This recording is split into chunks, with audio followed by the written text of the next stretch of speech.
آج عمران خان صاحب نے بڑی اہم باتیں کی ہیں. آپ کی ملک کی انٹیلیجنس ایجنسیز کے اوپر جو ہے انہوں نے الزام لگایا. کس نے یہ گند پھیلایا ہوا تھا یہ پتا ہونا چاہیے عوام کو. میں نے اس کو سمجھایا تھا کون سے صحافی ہیں جن کو پیسہ کھلایا گیا ہے. نہ عورت چھپتی ہے نہ پیسہ چھپتا ہے، یہ ذہن میں رکھیے گا. آج بھی ہم پولیٹیکل انجینئرنگ ہوتے دیکھ رہے ہیں. ان کے دوست کو اٹھا لیا گیا تھا کالے ویگو ڈالوں کے اندر. عمران خان کے قریبی دوست نے مجھ سے رابطہ کر کے میجر جنرل فیصل نصیر سے ملاقات کروانے کے لیے کہا.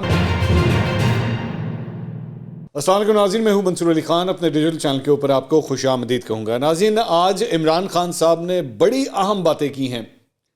پتہ نہیں کی ہیں کہ نہیں کی ہیں، میں ابھی آپ کو تھوڑی دیر میں بتاتا ہوں. آپ خود فیصلہ کر لیجیے گا کتنی کو اہم باتیں ہیں اور کتنی کو نئی باتیں ہیں، یہ بھی میں آپ کے سامنے رکھتا ہوں. لیکن سب سے پہلے جو انہوں نے ایک ٹویٹ کیا ہے، ذرا میں وہ آپ کے ساتھ شیئر کرنا چاہوں گا. انہوں نے کہا with a complete vacuum of a cohesive counter terrorism policy and a bizarre intel focus on manufacturing doctored audios and videos, we are seeing a dangerous rise in terrorism with our security personnel being specific targets. We strongly condemn these terrorist acts and threats. یہ جو ہے وہ عمران خان صاحب نے tweet کیا. اب اگر اس tweet کے شروع کے جملے کو آپ نکال کر دیکھیں تو یہ فرماتے ہیں with a complete vacuum of a cohesive counter terrorism policy and a bizarre intel focus on manufacturing doctored audios and videos. So basically ان کا کہنے کا مطلب ہے، میں مطلب نکال رہا ہوں جو میں سمجھاؤں، اور پلیز اگر میرے علاوہ کوئی بات سمجھ آتی ہے تو پلیز آپ بھی شیئر کر دیجیے گا کامنٹس کے اندر، کہ اس میں یہ کہہ رہے ہیں کہ جناب کاؤنٹر ٹیررزم پالیسی جو ہے وہ آپ کی ٹھیک نہیں ہے اور کمپلیٹ ویکیوم ہے ہی نہیں، موجود ہی نہیں ہے. جبکہ آپ کا انٹیلیجنس فوکس جو ہے وہ ٹوٹلی ڈاکٹرڈ آڈیوز اور ویڈیوز بنانے کے اوپر ہے. سو بیسکلی آپ کے ملک کی جو انٹیلیجنس ایجنسیز ہیں ان کے مطابق یہ بات کر رہے ہیں کہ جی آپ کا دھیان جو ہے وہ دہشت گردی روکنے کی طرف ہونا چاہیے، لیکن آپ کیا کام کر رہے ہیں؟ آپ بیٹھ کے آڈیوز اور ویڈیوز، ڈاکٹرڈ آڈیوز اور ویڈیوز جو ہیں وہ آپ مینوفیکچر کر رہے ہیں. یہ عمران خان صاحب نے فرمایا، یہ الزام لگایا. یہ بیسکلی آپ کی ملک کی انٹیلیجنس ایجنسیز کے اوپر جو ہے انہوں نے الزام لگایا ہے اور یہ ٹویٹ کیا ہے. اب میری اس کے اوپر چھوٹی سی گزارش ہے خان صاحب، بڑا ایک آسان طریقہ ہے. آپ اپنے کئی انٹرویوز کے اندر یہ بات بار بار کہہ چکے ہیں کہ آپ عدالتوں کے اوپر بھروسہ کرتے ہیں، آپ اس ملک کی عدلیہ کے اوپر بھروسہ کرتے ہیں.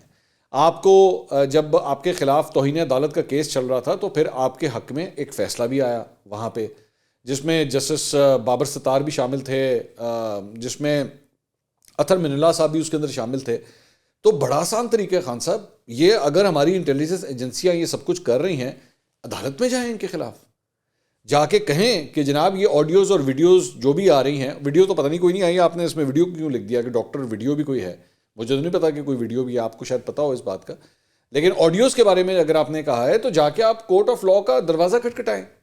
آپ کے میرے آئی ایم پریٹی شیور کہ پاکستان تحریک انصاف کے اپنے فالوورز بھی یہ چاہتے ہوں گے کہ آپ اس معاملے کو عدالت میں لے کے جائیں. اور چیف جسٹس عمر عطا بندیال صاحب بڑے کمپٹنٹ چیف جسٹس ہیں، بڑے زبردست جج ہیں سپریم کورٹ کے، اور بھی ہمارے جتنے بھی عدلیہ کے ججز ہیں بڑے کمپٹنٹ ہیں. آپ جا کے اس کو عدالت میں چیلنج کریں کہ جی ملک کی انٹیلیجنس ایجنسیاں دیکھیں کیا کام کر رہی ہیں، ان کو خدا کے لیے کہیے انسداد دہشت گردی کے اوپر دھیان دے. اور ساتھ ہی ساتھ پلیز کورٹ آف لا کے اندر جائیے اور ان آڈیوز کا فورینسک کروائیں. جا کے لوگوں کو دودھ کا دودھ اور پانی کا پانی ہو، پتہ لگے کہ بھائی جان یہ کس طرح ڈاکٹرڈ ہیں یہ، اور اس میں تو آپ کی آواز ہی نہیں ہے. اور وہ جو پلیجر پوائنٹس کی جہاں پہ بات ہو رہی ہے اور کالا باغ کے بارے میں جو باتیں ہو رہی ہیں، اب باقی جس قسم کی باتیں ہو رہی ہیں وہ مائیں بہنیں بھی ہماری سنتی ہیں، تو میں وہ ڈسکس نہیں کر سکتا. تو یہ پتہ لگنا چاہیے کس کی آواز ہے، کس منحوس شخص کی وہ آواز ہے، کس نے یہ گند پھیلایا ہوا تھا، یہ پتہ ہونا چاہیے عوام کو. تو آپ کو چیلنج کرنا چاہیے جا کے اس کو، فوراً جا کے سپریم کورٹ آف پاکستان میں اس کو چیلنج کریں یا اسلام آباد ہائی کورٹ میں جا کے اس کو چیلنج کریں کہ بھائی یہ آڈیوز پھیلا کے پتہ نہیں کتنے لوگ ہیں سوشل میڈیا پہ جو اس کو آپ کے نام کے ساتھ منسوب کریں. خان صاحب میں نہیں برداشت کر سکتا اس چیز کو، میں قطعی طور پہ برداشت نہیں کر سکتا کہ ایک سابق وزیر اعظم کے حوالے سے جو ہے اس قسم کی آڈیوز آپ کے ساتھ جوڑی جا رہی ہیں. فوراً خان صاحب فوراً جائیں، آپ عدالت کا دروازہ کھٹکھٹائیں اس کے اوپر، تاکہ یہ صحیح سمت کی طرف یہ سب کچھ جائے. کرنا ضرور ہے وہ آپ نے ان کو جا کے عدالت میں ضرور چیلنج کرنا ہے، میری آپ سے ریکویسٹ ہے. اس کے بعد انہوں نے کراچی میں خواتین کنونشن سے انہوں نے خطاب کیا. آڈیوز کے حوالے سے یہ ٹویٹ الگ تھی، خواتین کنونشن سے بھی انہوں نے خطاب کیا. خطاب میں انہوں نے فرمایا جو میں آج پیغام دوں گا اس کو آپ نے یاد رکھنا ہے. سانو سے سارے پیغام یاد نے، ویسے میں خان صاحب میں آپ کو بتا رہا ہوں، میں آپ کو کوئی پیغام کبھی نہیں بھولتا. انہوں نے کہا کہ کبھی ایسا بحران نہیں آیا جو آج ہمارے ملک میں بحران ہے. یہ آپ کی بات بالکل درست ہے. میں خان صاحب اس بات میں آپ کے ساتھ کھڑا ہوں. صرف ایک آدمی کے فیصلے سے. وہ کون تھا؟ یہ جو وہ کون تھا نا، اے بار بار آ جاتے ہیں وہ کون تھا. تو وہ میں اس کے اوپر ویسے پوری تو ڈیٹیل میں بتا چکا ہوں کہ وہ کون تھا. تو خان صاحب میں دوبارہ جو ہے نا وہ کون تھا، یہ ارسلان خالد کی روح جو ہے نا ایک دم آ جاتی ہے خان صاحب کے اندر کہ وہ کون تھا. انہوں نے کہا وہ آپ سب جانتے ہیں کہ وہ کون تھا جس کے فیصلے سے ملک میں بحران آیا ہے. میں نے اس بحران کی پیشگوئی بہت پہلے کر دی تھی کیونکہ میں پاکستان کی تاریخ کو جانتا ہوں، اور آپ کو پتا ہے کہ خان صاحب سے زیادہ بہتر تو کوئی جانتا ہی نہیں ہے. مطلب خان صاحب امریکہ کے اندر جو بائیڈن امریکہ کو اتنی اچھی طرح نہیں جانتا، یو کے کا پرائم منسٹر یو کے بارے میں اتنی اچھی طرح نہیں جانتا، محمد بن سلمان سعودی عرب کے بارے میں اتنا اچھا نہیں جانتا، نریندر مودی کو بھارت کے بارے میں اتنا نہیں پتا جتنا خان صاحب کو ان تمام ملکوں کے بارے میں پتا ہے. تو انہوں نے کہا جی میں پاکستان کی تاریخ کو جانتا ہوں. آج ہماری قوم ہماری طرف دیکھ رہی ہے کیونکہ ہم پارٹی سب سے بڑی پارٹی ہیں. ہم پاکستان کو اس بحران سے صرف ہماری پارٹی نکال سکتی ہے، باقی سارے نااہل ہیں، وہ کسی کام کے نہیں. یہ میں خود کہہ رہا ہوں، انہوں نے نہیں کہا، یہ میں کہہ رہا ہوں. جہاں آج ہم کھڑے ہیں اس میں ایک آدمی جنرل باجوہ جس کے پاس طاقت تھی اسی کا ہاتھ ہے. اب یہ بات میں آپ کو 29 نومبر سے بتا چکا ہوں کہ خان صاحب کا پنچنگ بیگ جو ہے نا وہ جنرل باجوہ ہوگا. بس انہوں نے سارا کچھ جنرل باجوہ کے اوپر ڈالنا ہے. انہوں نے کہا general Bajwa general Bajwa general Bajwa, general Bajwa نے سارا کچھ کیا ہے. میں نے اس کو سمجھایا تھا یہ جنرل باجوہ کے اوپر اس کے اوپر آ گئے کہ میں نے اس کو سمجھایا تھا پی ڈی ایم کی ساری ترقی اشتہاروں میں ہوتی ہے، صحافیوں کو پیسہ کھلا کے ہوتی ہے، میڈیا ہاؤسز کو ساتھ ملا کے ہوتی ہے. خان صاحب صحافیوں کے نام لیں، ہمت کریں، نام لیں. کون سے صحافی ہیں جن کو پیسہ کھلایا گیا ہے، تاکہ قوم کو پتہ لگے نا. تاکہ جس صحافی کے اوپر اگر آپ کو الزام لگاتے ہیں وہ پھر عدالت میں آپ کا سامنا تو کرے جا کے. بلکہ میں تو کہتا ہوں وہ کیا کہا، آپ عدالت کے اندر لے کے جائیں اس چیز کو. عدالت میں جا کے ایک صحافیوں کی لسٹ دیں کہ بھائی جان اس صحافی نے پیسہ کھایا ہے، جا کے عدالت میں چیلنج کریں اس چیز کو. آپ کو کیا مسئلہ ہے؟ چیلنج کیوں نہیں کرتے اس کو جا کے؟ یہ مطلب اوور آل یہ جو ایک جنرلائز اسٹیٹمنٹ آپ دے دیتے ہیں کہ جی صحافیوں کو پیسہ کھلایا، جا کے نام لے لوگوں کے، بتائیں ان کو. بلکہ آپ خود یہ فرماتے ہیں، میں آپ کی کئی دفعہ یہ بات سن چکا ہوں، آپ نے ریپیٹ بھی کی بلکہ یہ بات کہ جی جب میں حکومت میں تھا تو میں تو جانتا ہوں کہ انٹیلیجنس ایجنسیاں کس طرح کام کرتی ہیں. اور آپ کے تو ماشاءاللہ انٹیلیجنس میں اتنے ذرائع ہیں جنہوں نے آپ کو خود یہ بتایا تھا کہ وزیر آباد کے اندر حملہ ہونے لگا ہے. آپ نے کہا نا کہ مجھے تو پہلے ہی پتا تھا کس طرح کا ہونے لگا ہے. تو ان انٹیلیجنس ایجنسیوں نے آپ کو یہ نہیں بتایا کہ کون کون سا صحافی جو پیسے کھاتا ہے یا کس کس صحافی نے لفافہ لیا ہوا ہے. ظاہری بات ہے اس نے 2-4 پیسے تو بنائے ہوں گے نا. پیسہ نہیں چھپتا، نہ عورت چھپتی ہے نہ پیسہ چھپتا ہے، یہ ذہن میں رکھیے گا. دونوں اللیگل طریقے سے اگر آپ نے کیا ہو نا، کسی نہ کسی دن باہر آ جاتے ہیں. خان صاحب آپ کو پتا ہے اس بات کا، کیونکہ میں جانتا ہوں کہ آپ کو اس بارے میں بھی سب سے زیادہ پتا ہے. ٹھیک ہے، یہ چیزیں باہر آ جاتی ہیں. توشہ خانہ باہر آ گیا نا، آ جاتی ہیں چیزیں باہر آ جاتی ہیں. تو اگر کسی صحافی نے پیسہ کھایا ہوا ہے تو بھائی اس کی زمینیں شمینیں ہوں گی، اس نے کوئی جہاز رکھے ہوں گے، اس نے کوئی گاڑیاں خریدی ہوں گی، کوئی فارم ہاؤسز وغیرہ ہوں گے، یہ ساری چیزیں باہر آ جاتی ہیں. تو کریں، چیلنج کریں. انٹیلیجنس ایجنسیاں آپ کو بتا چکی ہوں گی، ان کے پاس ریکارڈنگز ہوں گی صحافیوں کی، جہاں پہ وہ ڈیل کھڑکا رہے ہوں گے، بھائی جان اینے پیسے دیو پھر میں پروگرام کروں گا. یہ ساری چیزیں ہوں گی ان کے پاس. تو نکلوائیں جا کے، بے نقاب کریں ان صحافیوں کو. اس کے بعد وہ کہتے ہیں کہ جی ہمیں سب کو جدوجہد کر کے ملک کو نکالنا ہے، ہم پوری تیاری کر رہے ہیں، ہم بیٹھ کے پلاننگ کر رہے ہیں. اچھا، اب یہ جو ہم تیاری کر رہے ہیں اور بیٹھ کے پلاننگ کر رہے ہیں نا، پائے نا تسی 2018 بھی کر رہے سی. 2018 کے اندر بھی اور بلکہ 2014 کے دھرنے کے اندر آپ نے یہ اعلان کیا تھا کہ 200 بندوں کی ٹیم چاہیے، 200 بندوں کی ٹیم. تو پہلے سال کے اندر آپ نے بھی اپنے وزیر خزانہ بدل دیا تھا جس طرح ان لوگوں نے بدلا. انہوں نے بھی مفتاح اسماعیل کو بدل کے ساکھ ڈار کو لگا دیا، آپ نے بھی اسد عمر کو ہٹا دیا تھا. تو کتنی کو آپ پلاننگ کر چکے ہیں یہ میرے خیال میں پورا ملک آلریڈی جانتا ہے کہ آپ کی کتنی کو پلاننگ ہوتی ہے. انہوں نے کہا اس ملک کو بحران سے ٹیکنوکریٹ سیٹ اپ نہیں پی ٹی آئی نکال سکتی ہے. ہماری اسٹیبلشمنٹ نے ماضی سے سبق نہیں سیکھے، آج بھی ہم پولیٹیکل انجینئرنگ ہوتے دیکھ رہے ہیں. ایم کیو ایم کو اکٹھا کرنا، اب یہ پوری ایک سیکوینس آف ایلیگیشنز ہیں. ایم کیو ایم کو اکٹھا کرنا، باپ کو پیپلز پارٹی میں دھکیلنا، جنوبی پنجاب میں فون کالز کی جا رہی ہیں کہ وہاں پیپلز پارٹی کو مضبوط کریں. اچھا، یہ اگر آپ 1 منٹ کے لیے، یہ جس طرح انہوں نے کہا نا ایم کیو ایم کو اکٹھا کرنا، باپ کو پیپلز پارٹی میں دھکیلنا، جنوبی پنجاب میں فون کالز کی جا رہی ہیں کہ وہاں پیپلز پارٹی کو مضبوط کریں. 1 منٹ کے لیے اگر آپ سمجھیں کہ آپ 2018 میں آ کے کھڑے ہو گئے نا، 2022 میں نہیں 2018 میں آ کے کھڑے ہو گئے، تو ایم کیو ایم کو پی ٹی آئی کی طرف دھکیلنا، باپ کو پی ٹی آئی کی طرف دھکیلنا, جنوبی پنجاب میں فون کالز کی جا رہی ہیں. خان صاحب وہ کون تھا جس کے لیے یہ سب کچھ کیا جاتا تھا؟ 2018 میں کس کے لیے یہ سب کچھ کیا جاتا تھا؟ کس طرح جنوبی پنجاب کے لوگوں کو فون جاتے تھے؟ باپ کو کس باپ نے دھکیلا تھا اس طرف, آپ کی طرف, کہ وہ آپ کو جا کے ووٹ دے ہیں؟ اور یہ ایم کیو ایم کو کس نے دھکا دیا تھا آپ کی طرف؟ ذرا وہ بھی تو بتائیں نا. میں اسی لیے بار بار نا یہ بات کہتا ہوں کہ یہ جو آپ جس تکلیف, میں آپ کی بات سے ڈس ایگری نہیں کرتا, یہ تو میں آپ کو پہلے بتا دوں, یہ میں بالکل اپنا کلیئر کٹ سٹانس اس پہ دے دوں, میں آپ کی بات سے ڈس ایگری نہیں کر رہا. یہ جو بو آپ کو آ رہی ہے نا کہ اس کے پیچھے کچھ نہ کچھ ہے, یہ مجھے بھی آ رہی ہے, بالکل آپ صحیح کہہ رہے ہیں. لیکن مسئلہ پتہ کیا ہے, آپ کے لیے ہمدردی کیوں نہیں جاگتی؟ کیونکہ یہ سارے ان جھولوں کے مزے آپ خود بھی لے چکے ہیں. فرق صرف یہ ہے, اب آپ کو جھولے سے اتار کے نہ باہر کھڑا کر دیا گیا, اب آپ دوسروں کو جھولا لیتے ہوئے دیکھ رہے ہیں. اس لیے میرے لیے میرے دل میں آپ کے لیے کوئی ہمدردی نہیں ہے, کیونکہ یہ سارے مزے آپ خود بھی لے چکے ہیں, اور اب یہ سارا کچھ آپ دوسری طرف ہوتا ہوا دیکھ رہے ہیں. میرے دل میں ان لوگوں کے لیے بھی کوئی ہمدردی نہیں ہے, یہ بھی ذہن میں رکھیے گا کہ یہ جو کچھ بھی پی ڈی ایم یا نون لیگ کے لیے سب کچھ ہو رہا ہے, میرے دل میں ان کے لیے بھی کوئی ہمدردی نہیں ہے. کیونکہ آپ صحیح کہہ رہے ہیں, یہ بالکل صحیح کہہ رہے ہیں, یہ سب کچھ مینوفیکچر ہو رہا ہے, یہ پاکستان کی سیاست میں سب کچھ مینوفیکچر ہو رہا ہے, بالکل اسی طرح جس طرح آپ کے لیے مینوفیکچر ہوتا تھا. اس کے بعد آگے کہتے ہیں کہ جی پنجاب میں نون لیگ کی حکومت لانا چاہتے ہیں, کے پی کے اندر کوئی اور ہی گیم چل رہی ہے کہ کسی طرح پی ٹی آئی کو کمزور کیا جائے. جی بالکل اسی طرح ہی جس طرح پنجاب میں نون لیگ کو کمزور کرنے کے لیے 2018 میں پورا آپریشن ہوا تھا. مجھے ابھی پولیٹیکل انجینئرنگ کا مقصد سمجھ نہیں آ رہا, نہیں آتا. جب آگے ڈھز وج دیا نا تو سمجھ نہیں آتا, یہ فیکٹ ہے. تو اس لیے ابھی آپ کو ابھی سمجھ نہیں آئے گا. یہ عقل تو یہ کہتی ہے کہ ملک کو سنبھالنے کے لیے ایک مضبوط حکومت چاہیے. اگر پولیٹیکل انجینئرنگ کر کے کمزور سیٹ اپ لانا ہے تو وہ تو ملک کو نہیں نکال سکتا. جن ملکوں سے ہم بھیک مانگ رہے ہیں انہوں نے بہت بڑی قیمت مانگنی ہے, ہم اپنی سلامتی پر سمجھوتا کر کے وہ قیمت ادا کریں گے. ملک کا مستقبل خطرے میں ڈال کر وہ قیمت دینی پڑے گی. ایک مضبوط حکومت آئے جس پر سرمایہ کاروں کا اعتماد آئے, اس کے بعد پھر انقلابی اقدامات کیے جائیں. یہ پی ڈی ایم کے ریلو کٹے ایسے اقدامات نہیں کر سکتے. ہم بیلٹ پیپر سے انقلاب لانا چاہتے ہیں. میں سارے طاقتور اداروں سے کہہ رہا ہوں کہ پاکستان ہمارے ہاتھوں سے نکل جائے گا. آپ کا میسج بالکل ٹھیک ہے, آپ کے میسج سے اختلاف نہیں ہے, اور واقعی حالات بہت خراب ہیں, یہ میں آپ کی بات سے بالکل ایگری کرتا ہوں.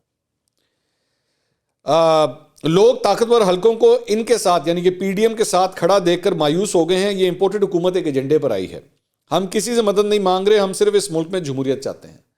مدد آپ اس لیے نہیں مانگ رہے کیونکہ آپ کو پتا آپ کی مدد ہونی نہیں ہے, لیکن اس سے پہلے آپ مدد مانگ رہے تھے.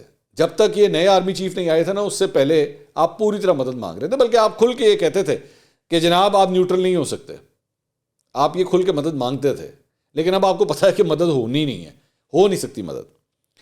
یہ جو اسٹیبلشمنٹ پولیٹیکل انجینئرنگ کر رہی ہے, پچھلی تاریخ اٹھا کے دیکھیں کتنا نقصان پہنچا ہے پاکستان کو. جی بالکل صحیح بات ہے, 2017-18 میں جو نقصان پہنچا ہے وہ بالکل ہم نے دیکھا ہے, یہ حقیقت ہے. یہ سیاست نہیں جہاد ہے. آ گیا جہاد.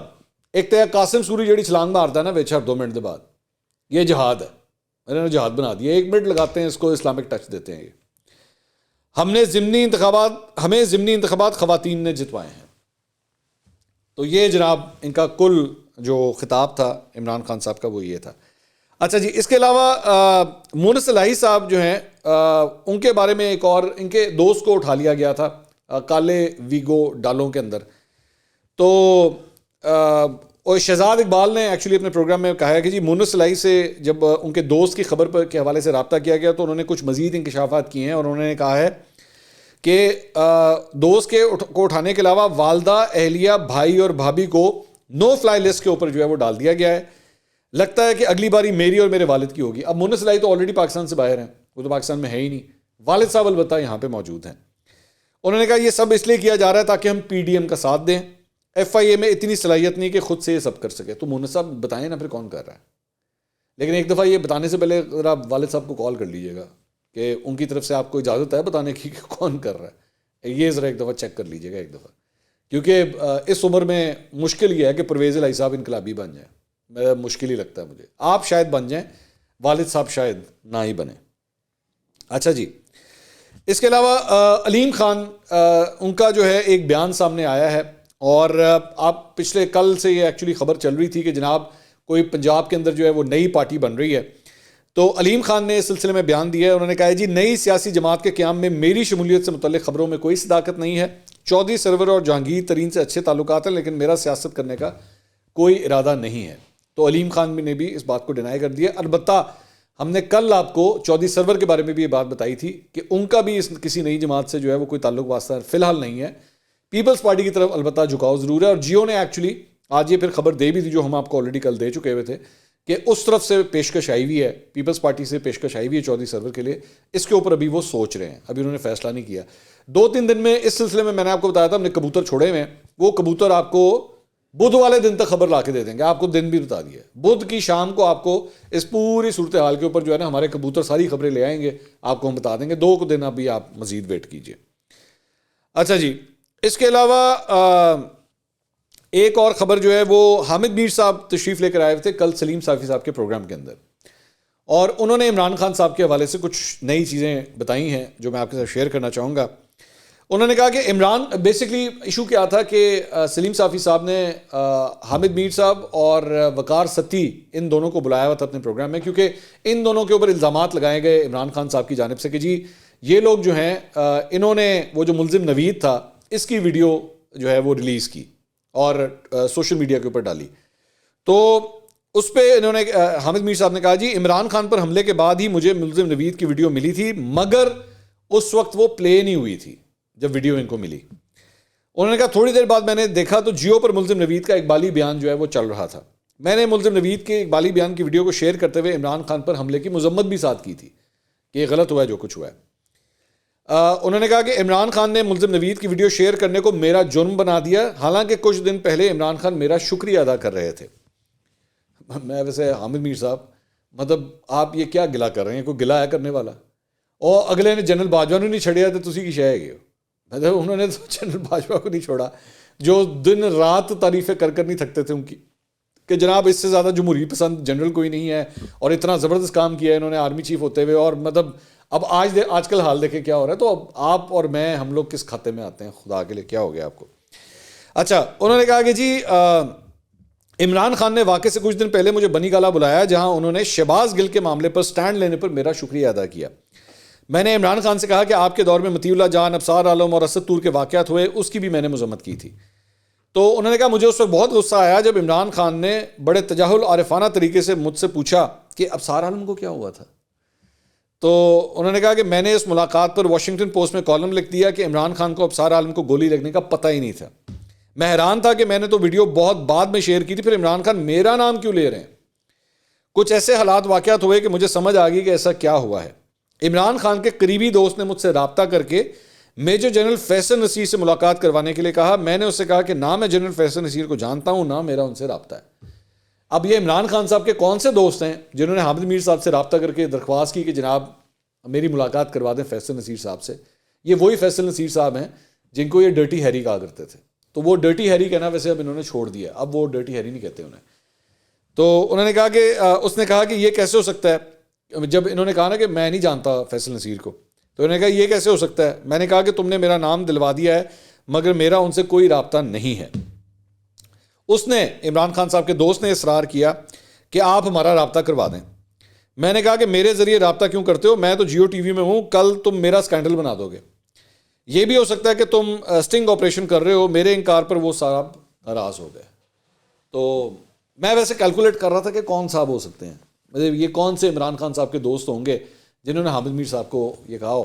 تو ایک ہی صاحب میرے ذہن میں آتے ہیں جو اکثر حامد میر صاحب کے شو میں بھی آتے رہے ہیں, جبکہ ایکچولی پاکستان تحریک انصاف نے بائیکاٹ کیا ہوا تھا جیو کا, لیکن ایک ایسے صاحب ہیں جو ٹوپی پہنتے ہیں, لال رنگ کی ایک ٹوپی پہنتے ہیں, اور وہ اکثر حامد میر صاحب کے شو میں آیا کرتے تھے.